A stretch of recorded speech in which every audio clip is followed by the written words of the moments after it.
មីសួរបងប្អូនទាំងគ្នាសូមស្វាគមន៍មកកាន់វីដេអូខ្ញុំសារជាថ្មីបន្តទៀតនៅក្នុងវីដេអូនេះដែរខ្ញុំនឹងចែកបំលែងបងប្អូនពីអត្ថប្រយោជន៍នៃដើមប្រមោយដំរីពាក់ព័ន្ធជាមួយនឹងដើមប្រមោយដំរីនេះគឺជារុក្ខជាតិមួយស្មៅណាមួយប្រភេទដែលប្រជាពលរដ្ឋខ្មែរយើងនិយមយកមកធ្វើជាឱសថបុរាណសម្រាប់ព្យាបាលជំងឺផ្សេងៗតាំងពីបុរាណកាលមក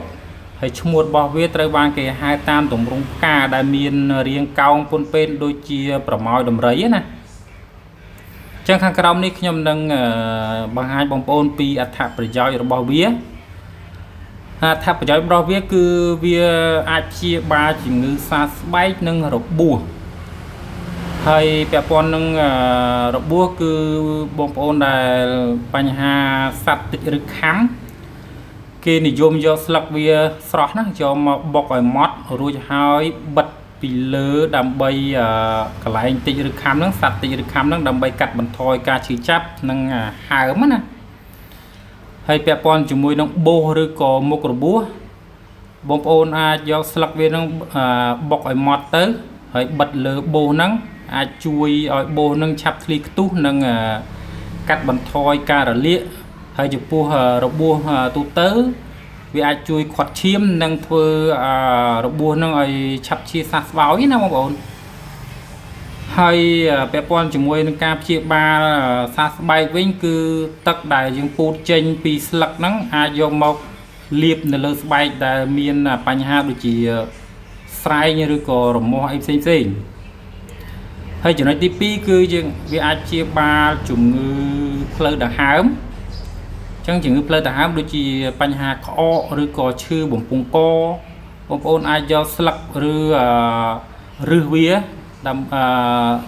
ទៅដាំទឹកបាទអាចជួយសម្រួលដល់ការក្អកឬក៏បញ្ចុះស្លេសនិងកាត់បន្ថយការរលាកឬក៏ឈឺបំពង់កជាដើមហើយវាជួយសម្រួលដល់ប្រព័ន្ធរំលាយអាហារនិងបញ្ចុះកម្ដៅចឹងដំណោះស្រាយបញ្ហាកាពះវៀនបងប្អូនអាចយកប្រមោយដំរីហ្នឹងដែលប្រមោយដំរីត្រូវបានគេប្រើដើម្បីដូចជាព្យាបាលបញ្ហារាគឬក៏ជួយសម្រួលដល់ប្រព័ន្ធរំលាយអាហារណាហើយពាក់ព័ន្ធជាមួយនឹងការបញ្ចុះកម្ដៅគឺវាមានលក្ខណៈត្រជាក់ដែលអាចជួយបញ្ចុះកម្ដៅដល់រាងកាយហ្នឹងពេលមានអាការៈគ្រុនក្ដៅអីចឹងបងប្អូនអាចយកអាហ្នឹងបានណាហើយបងប្អូនគួរតែប្រុងប្រយ័ត្នដែរប្រុងប្រយ័ត្នខ្ពស់ដែរទោះបីជាដើមប្រមោយដំរីវាមានអត្ថប្រយោជន៍ច្រើនផ្នែកឱសថក៏ដោយក៏អ្នកវិទ្យាសាស្ត្របានរកឃើញថារុក្ខជាតិនេះវាមានផ្ទុកនៅសារធាតុពុលមួយយ៉ាងដែលគេហៅថាពីរ៉ូលីស៊ីឌីនអាកាឡូអ៊ីតសារធាតុនេះវាអាចបង្កគ្រោះថ្នាក់ដល់ថ្លើមនិងអាចបណ្ដាលឲ្យកើតជំងឺមហារីកប្រសិនបើបងប្អូនប្រើប្រាស់ក្នុងកម្រិតច្រើនពេកឬក៏ប្រើប្រាស់រយៈពេលយូរអញ្ចឹងបងប្អូនគួរតែប្រើប្រាស់វាសម្រាប់ការលាបឬក៏បិទខាងក្រៅស្បែកតែប៉ុណ្ណោះតែបានហើយបងប្អូនមិនបាច់ចាំប្រើដាំទឹកក៏បានដែរទើបមានប្រសិទ្ធភាពខ្ពស់បងប្អូនមិនគួរដាំទឹកទេដោយខ្លួនឯងគ្មានការណែនាំច្បាស់លាស់ពីគ្រូពេទ្យទេណាព្រោះវាអាចបណ្ដាលឲ្យមានបញ្ហាពុលអីដែរអញ្ចឹងណាហើយជាពិសេសស្ត្រីដែលមានផ្ទៃពោះនិងកុមារឬក៏បងប្អូនដែលមានជំងឺថ្លើមអញ្ចឹងដាច់ខាតមិនត្រូវពិសារុក្ខជាតិនេះឡើយណាបងប្អូនពាក់ព័ន្ធជាមួយស្ត្រីដែលមានផ្ទៃពោះកុមារនិងជំងឺបងប្អូនដែលមានជំងឺថ្លើម